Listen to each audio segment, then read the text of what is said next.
Галоўная увага аспектам паслання прэзідэнта беларускаму народу і парламенту і праграме сацыяльна-эканамічнага развіцця Рэспублікі Беларусь на бліжэйшыя 5 гадоў. У іх рэалізацыі уклад кожнай ВНУ і у кожнай свае задачы.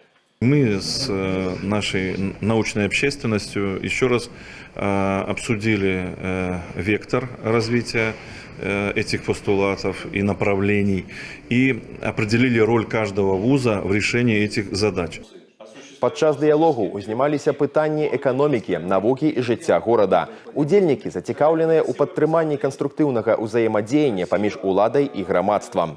Конечно, это важно для того, чтобы представить руководителю города, руководителю исполнительного комитета проекты в преломлении к практике, не только чисто теоретические проекты, но проекты, которые внедрены или могут быть внедрены в рамках опережающего инновационного развития города.